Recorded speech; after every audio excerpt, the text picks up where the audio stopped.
Thank you so much. Let me start by introducing myself. I'm Mike Martinez. I am a city council member for the last 6 years, and I'm running for a third term on the city council. I want to apologize. I'm under the weather today. I've come down with some kind of either allergies or cold or something, but I may sound a little nasally. But we will get through this. And I appreciate you all giving us the time this evening to share our viewpoints, to share our message. And I certainly appreciate you taking the time to be here this evening. As you may know, I'm a former Austin firefighter for 13 years. I served as the president of the Austin Firefighters Association. Been a community leader and activist the entire 20 years that I've been in the fire department and on the city council. And I currently live in East Austin. I've lived in 4 different residences in East Austin. Have a son that's 13 years old that's going to start high school in September. And my wife and I are expecting another son this September 3rd. And it has been an honor and a privilege to be a council member here in Austin, and I look forward to the candidate forum tonight. Thank you. Hello. It's ready? Laura Pressley. Thank you. Hello, everybody. I'm Dr. Laura Pressley, and I am incredibly grateful to be here tonight and grateful for living in this wonderful city and to be here and have this opportunity to speak to everybody. I've been in Austin 23 years, and I came here from Houston. I came to graduate school at UT in chemistry. I finished my PhD in chemistry as a single mother about 27 years ago. And I worked in the semiconductor industry for 17 years. I got my PhD in chemistry and worked at Motorola, Advanced Micro Devices, and Freescale Semiconductor. And I was an engineer, worked my way up through that industry, was an engineer and a manager. And my last job before I started my small business was the gross margin manager for the networking business, a $1 billion business. And interestingly, the city of Austin is has a $3 billion budget. And it really takes somebody with a business background to manage that and manage the expenses and the spending, and I can do that. I also spent a lot of time on the board of directors of Safe Place, a battered women's shelter. I myself am a survivor of domestic violence, and I was on their board for 5 years, and also was on the board of Women's Advocacy Project here in Austin. So I'm here as a business leader, small business owner, and a survivor and a volunteer. And a technologist. I think I can bring those skill sets to Austin. Right now, the City Council does not have that background. Anybody with that expertise, technology and business, and I can provide that. Thank you. Thank you. We'll start the questioning with Mike Martinez. I'm sorry. And the first question is 2 parts about transportation. First part, are you in favor of a downtown urban rail system? Why or why not? And there seems to be a number of plans for downtown that would enhance the transportation in that area. How would you address the needs of the rest of the city? Well, the short answer is I'm in favor of expanding our transportation system, whether that's urban rail, commuter rail, fixed bus routes, carpool, van sharing, and even roadways, bikeways, and sidewalks. It is not about one silver bullet that is, the answer to our transportation problems. It is about working on all of those issues at once. As you may know, I chair Capital Metro, and over the last 2 years, I've taken over as chairman with a new board of an agency that was on the verge of bankruptcy that had just come through a scathing review of the State of Texas Sunset Commission. They gave us about 20 steps to take in a short period of time. And I'm proud to say that we've implemented every one of those changes, put the agency back on track, increased ridership while reducing cost and while tightening our budget. And those are the points of leadership that I bring to the City Council as well as to the issue of transportation here in Austin. I think ultimately it's up to the voters in the end. If we're going to build urban rail, it's going to be passed by the voters of Austin. I am absolutely in favor of letting the citizens decide what are their priorities for transportation projects. Laura Pressley. Yes, I do not support the urban rail project. I think the citizens have already spoken by looking at how many people ride our rail system right now, where it's, you look at it even during rush hour, the people aren't using it, and it's a huge expense. So I do not support that. I do support a rapid bus transit, and you made a good point. Downtown has a lot of solutions, but North and South Austin do not. I worked at Freescale Semiconductor, and I lived North Austin, so I had to deal with the Y&O Kill and deal with MOPAC in the mornings, and I'd go off hours to manage it. I think the real solution for our traffic is if you look at I-35, you have 40% large trucks, commercial trucks on the roadway at lunch hour and at rush hour. We need to move those trucks onto 130. That was the promise that was made to us when that 130 was built, and we need to do that. That would relieve traffic on I-35, which would be a domino effect to MOPAC. To me, that is the most important and prioritized thing that we have to do is make that work. We've tried to do it. We need to keep at it and don't give up on that. Thank you. This next question is regarding affordable housing, and we'll start with Laura Pressley. What would you define as affordable housing in downtown Austin? How can Austin become a city of mixed income levels without taxing citizens, especially seniors, out of their homes? That's a very important question, and one that I don't think the City Council has addressed very well. Downtown affordability is really dependent on a lot of things. Our property taxes is one. We've proposed a homestead exemption, city homestead exemption, that has been asked by the community for years and years. Multiple council elections, they have asked, please give us a city homestead exemption to help with taxes. We have proposed that. We support it, and we will drive it as a city council member. Also, affordability is not just your property taxes, but also your energy and water rates. I think that those large departments need to be cutting expenses instead of raising our rates. And we've got rate increases with Austin Energy on deck right now that I completely oppose, and our water rates also have gone up. This council has not addressed it, and I think the answer is to pull back and look at cost and cut cost. Thank you. Mike Martinez?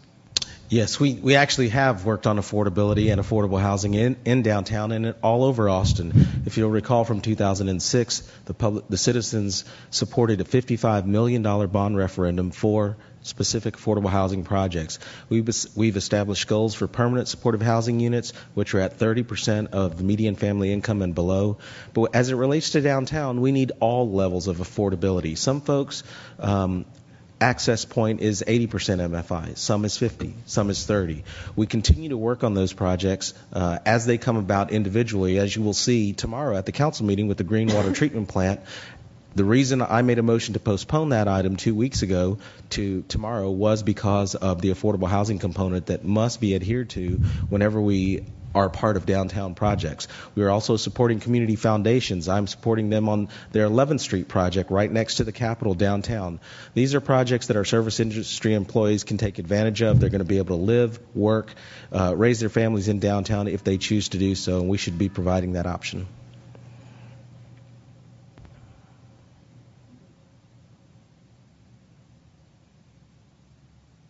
Oh, I'm sorry.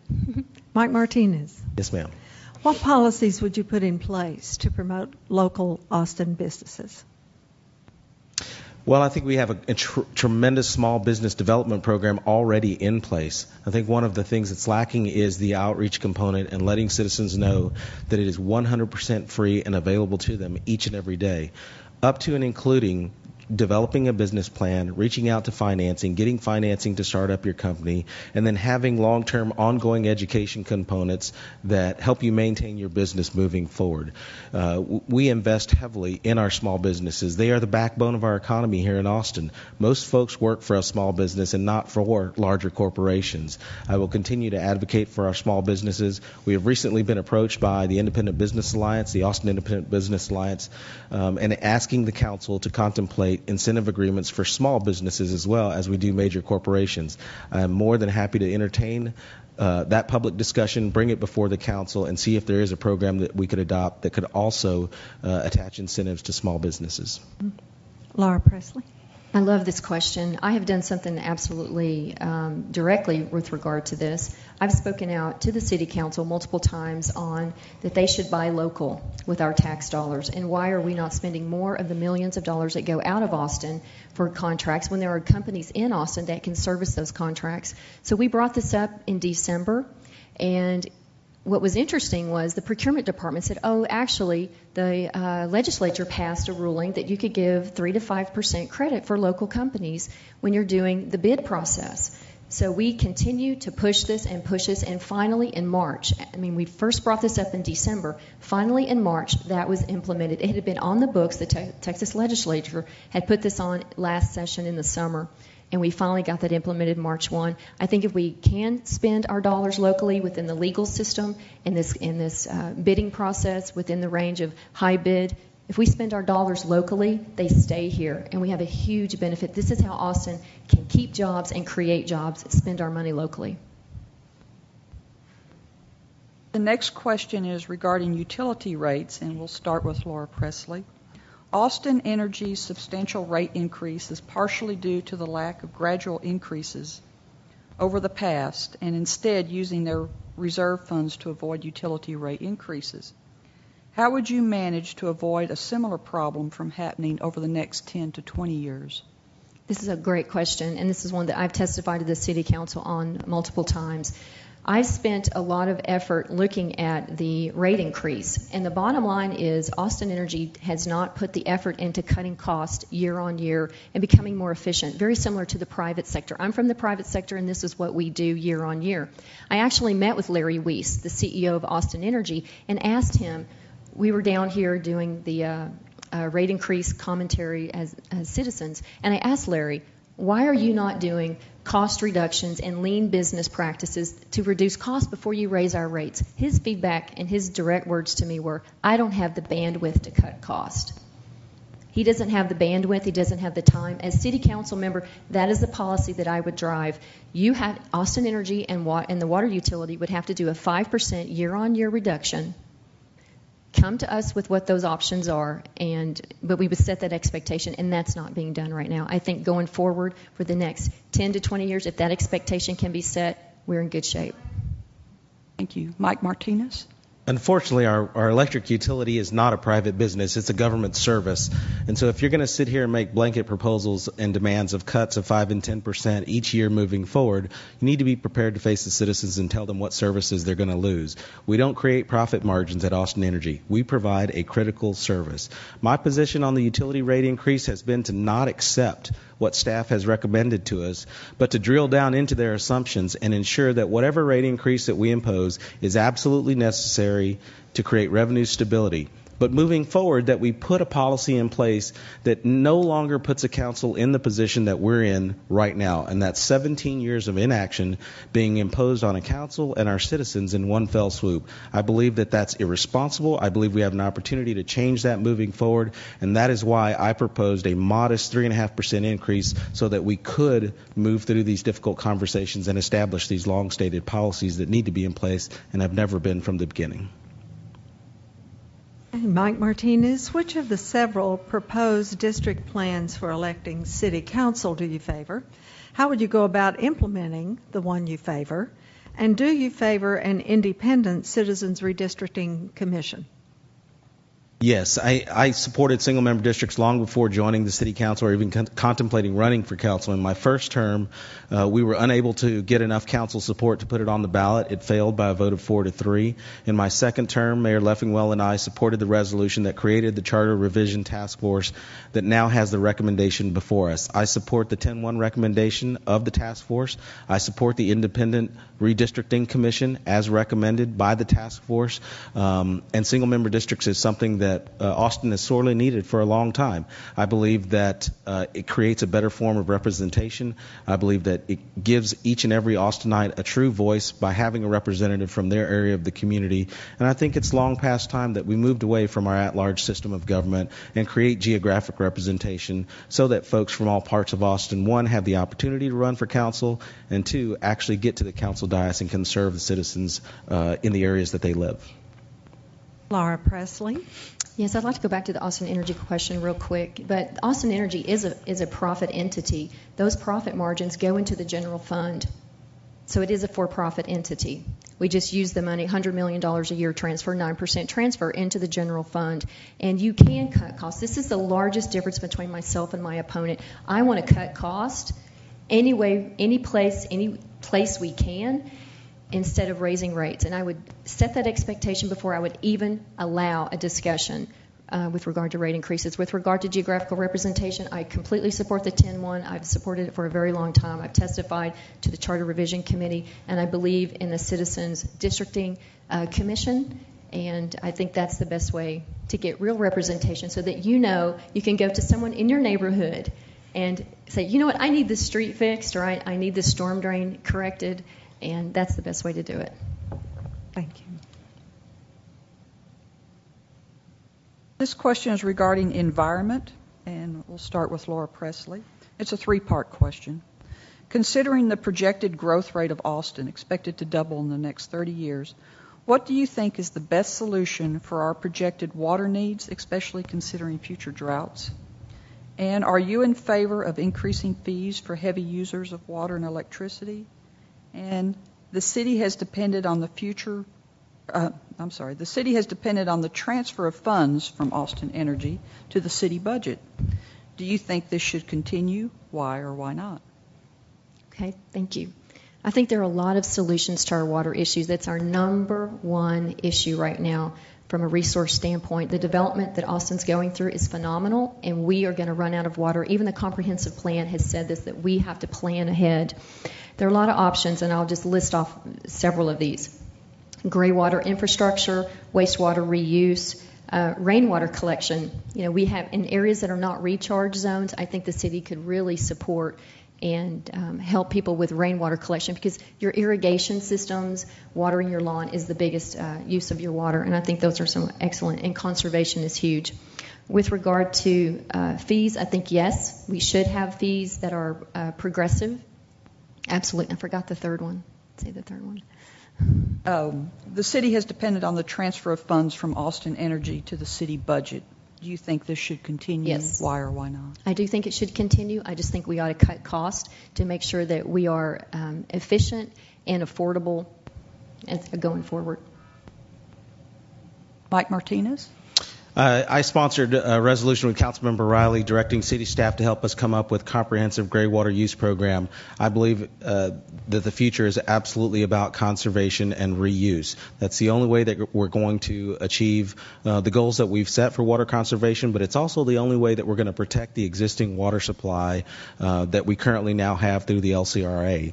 As it relates to the transfer to Austin Energy, that is the benefit of owning the utility, is that we are able to pay for other city services, not generate profits and put them in a bank account. We pay for libraries, parks, police. I believe we should continue that, but I absolutely believe we should put a policy in place that caps it and actually weans it down to a level that's more acceptable. Over the last 6 years, it's increased by about $40 million. I think that's an excess. It can be cut down. And again, I feel like that on water conservation, there are technologies that are available to us today. While we have some of the most stringent water conservation measures put in place, watering twice a week or once a week, there's water technology that can help improve that as well.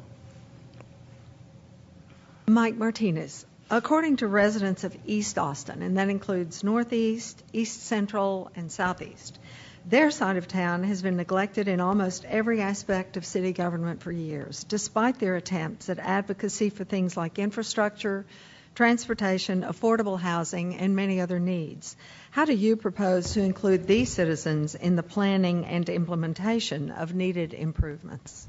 Well, I think the best part, or the best effort that we could make in improving their representation is by going to single-member districts and ensuring that someone from those areas of the community is elected. But I've been proud to serve as an East Austinite for the last 6 years, and I've actually challenged all of the expenditures that we make as it relates to bond infrastructure, affordable housing, ensuring that East Austin is not left behind. There is so much more work we can do. We're facing decades of neglect. We're challenged by the history, not necessarily by what exists on the ground today. East Austin is an ever-growing community, an ever-changing, diverse community, but I believe there are measures that we can put in place to cap property taxes like the Homestead Preservation District, to improve affordability and to make sure that their values and their priorities stay at the forefront. And I remain committed to doing that, and I look forward to doing that in my next term in office. Laura Pressley.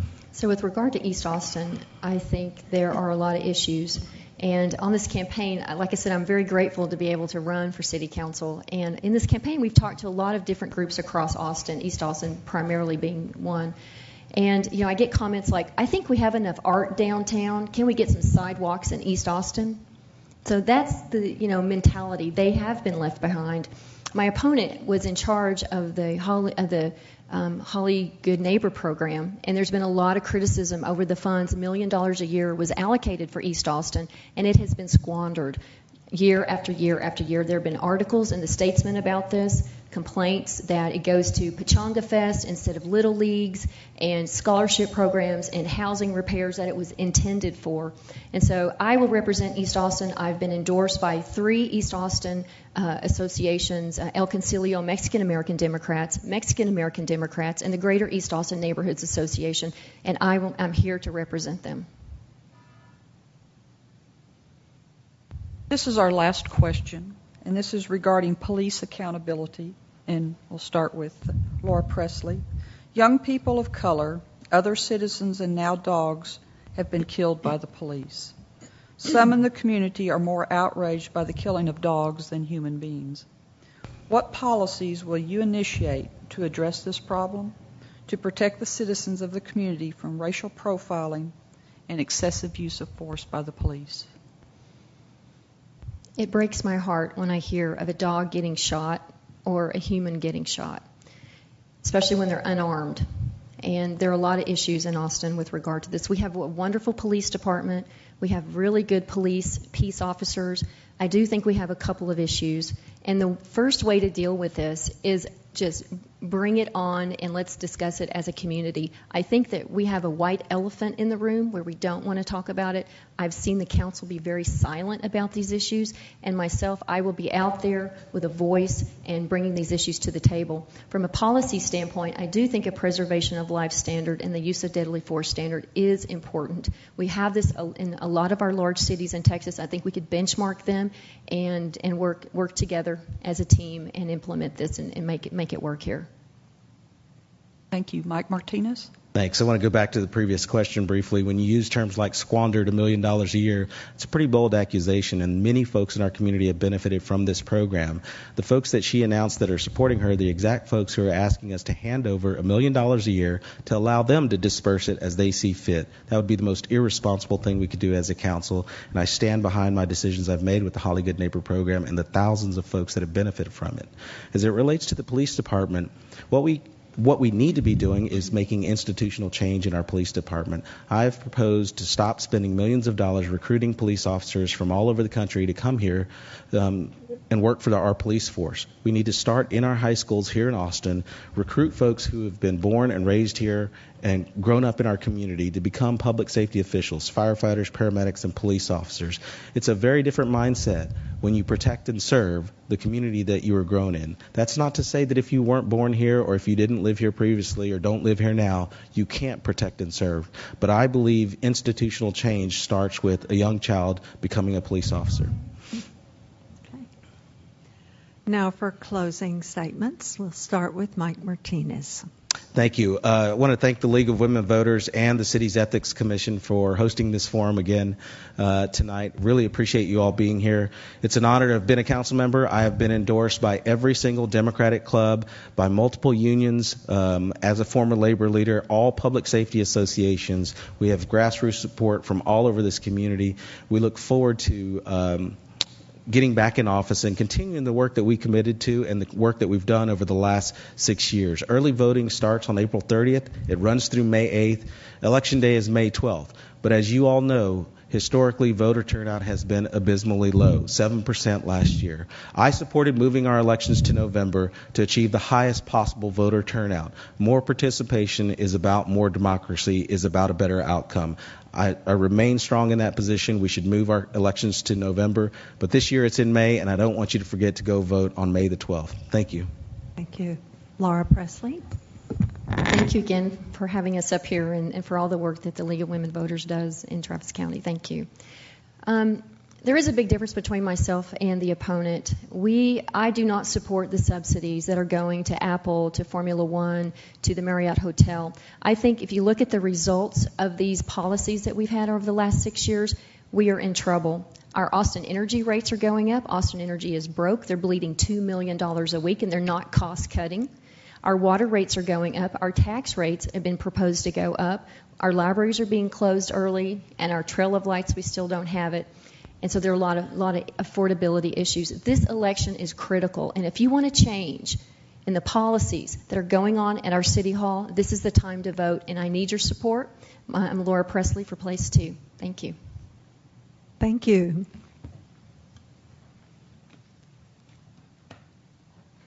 Ready for our next candidates?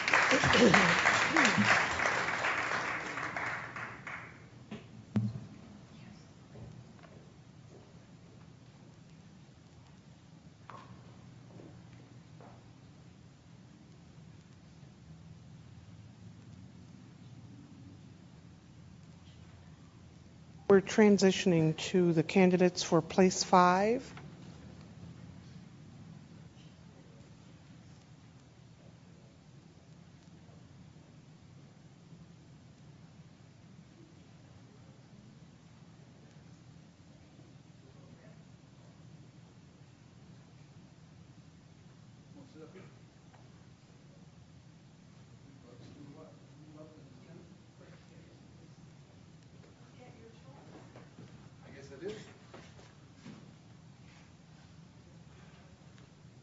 I'll sit in somebody else's seat for a change.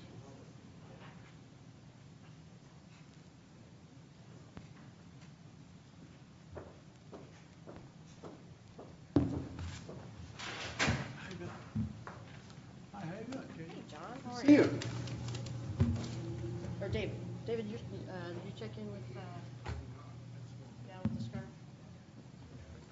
She was going to put some ballots in the mail. Wait a little bit, or might be distracting. It's the mayor's seat. Oh, wow. Dom, you look like you the cat that got the canary there. Not at all. It's just potentially annoying.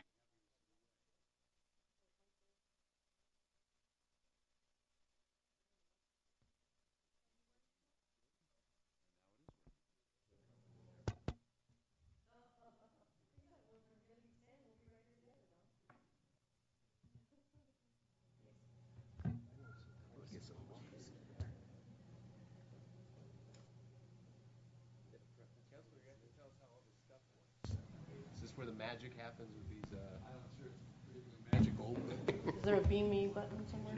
Is it Carol or beam me out? no. Good evening, Mr. Strong. Good evening, bro. How are you doing? Dom, I showered this morning and I even have perfume on today. Oh, okay. Sir? Thank you, man. So I only get a half a glass of water. Conservation. Half full. It's half Oh, full. there It's we half are in full. You're right. restrictions. It is half full.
We'd like to start with giving you an opportunity to make an opening statement, and we'll just go in the order in which you are seated. If you'll please just state your name before you begin.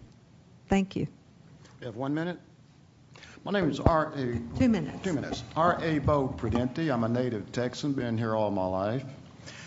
College educated, Angelina Junior College. I didn't graduate. I had 2 majors. I started the transportation industry in 1973, 2 different railroads. I was in charge of operating trains and dispatching trains, and I've had many managerial jobs where I've learned how to manage. Here in Austin, I'm with Capital Metro. I'm still in the transportation industry as a safety department. And my main concern is our infrastructure. Our infrastructure is supported by 2 legs. That is water and electricity. Our water situation, according to sources in the newspaper and on the radio, a climatologist says that this drought is not going away anytime soon. With the summer starting, our lake where we get our drinking water from is half full. Now, with the current rate of growth, we are experiencing drought, half a lake full of water. They're saying that the lake will not sustain the growth of Austin in the future. What's that mean? It means we're running out of water. We can conserve. We can keep conserving until we're out of water. I've been pushing an alternate source of water to be explored. I don't say we have to do it. We should be looking at it. Our energy source, it's got a shaky leg too. It's supporting infrastructure. The water's supporting the infrastructure, and they're both starting to shake a little bit. Our entire infrastructure is starting to shake. We need to get serious and look at these problems and start making some very rash decisions. Take the bull by the horns and start making change. Let's get Austin back on track where it's supposed to be. Thank you.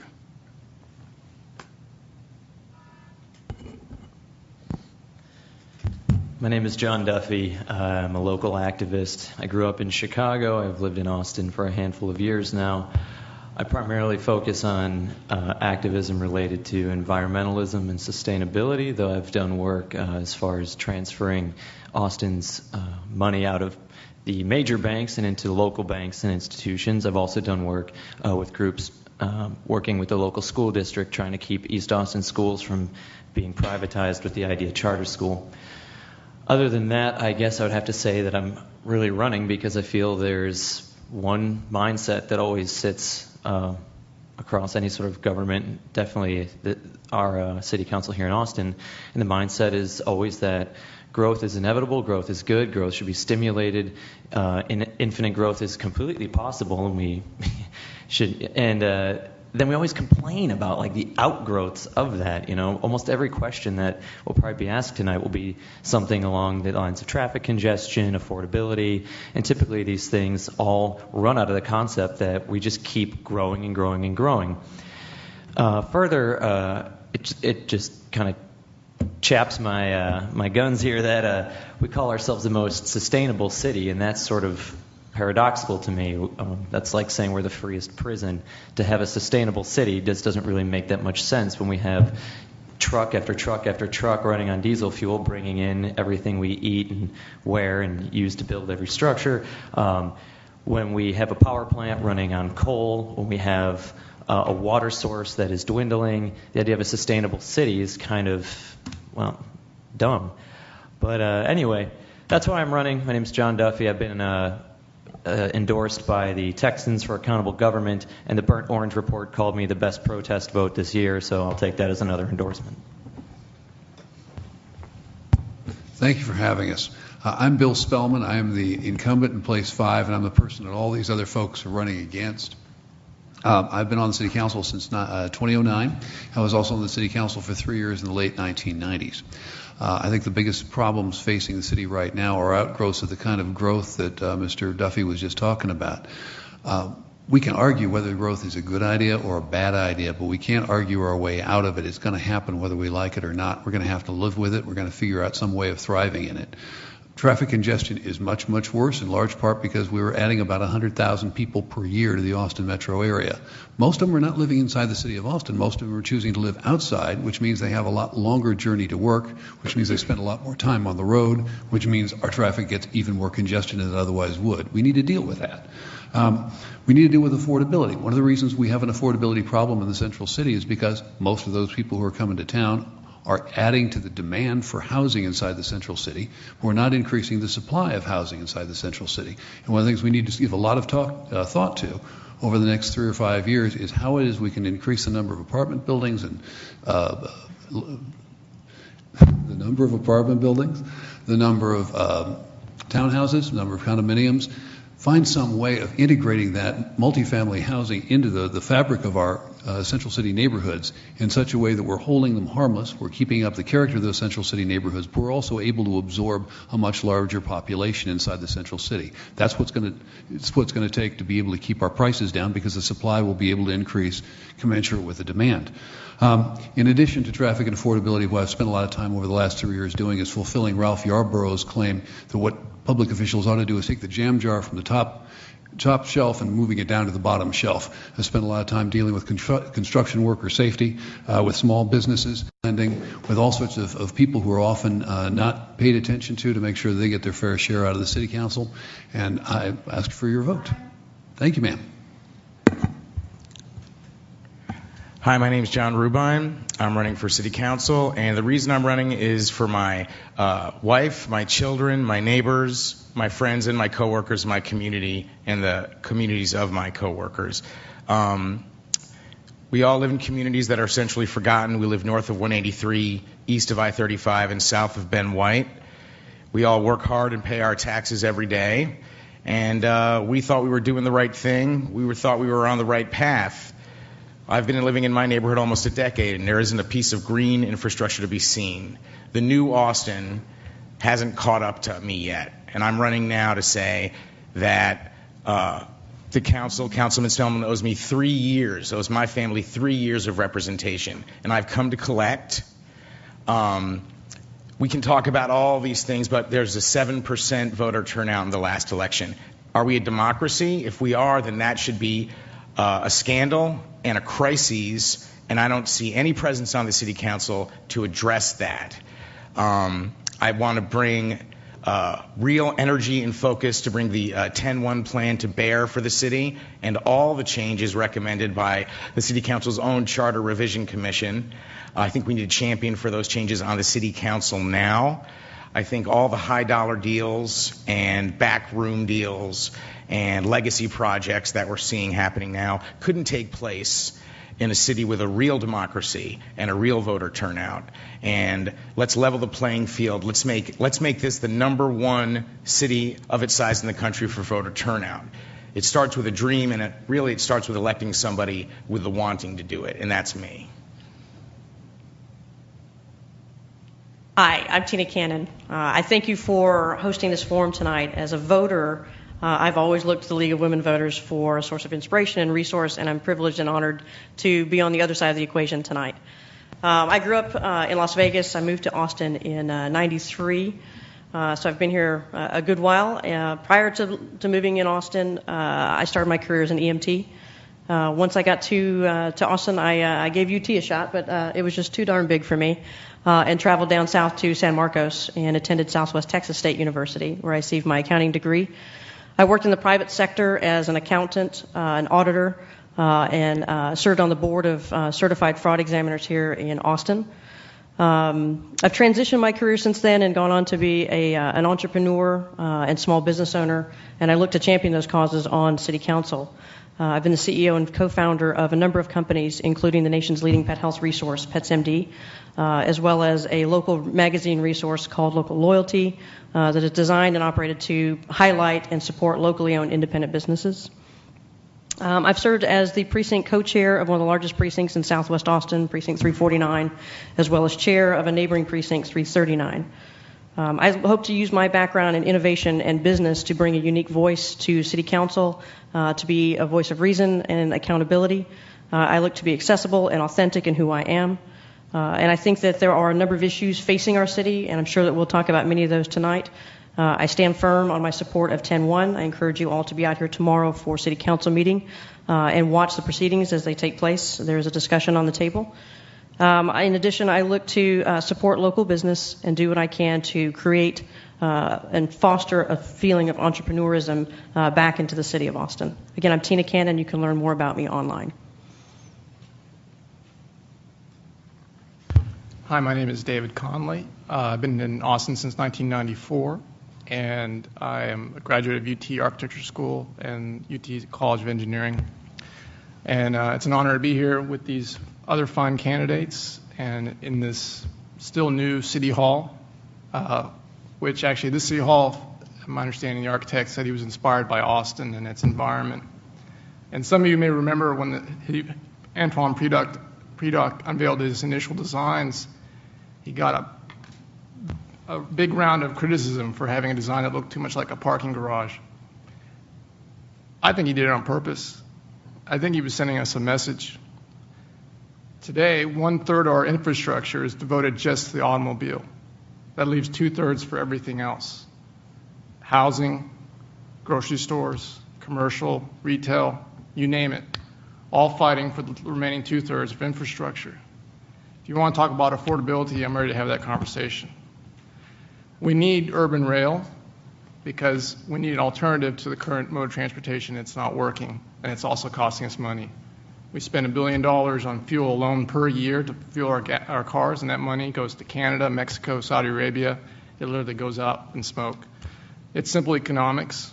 Let's do what we can to keep the money here. Let's do what we can to keep Austin affordable. It's all related. It's all connected, and there's a lot of things we can do. We've done a lot, but I think there's a lot more we can do. Thank you.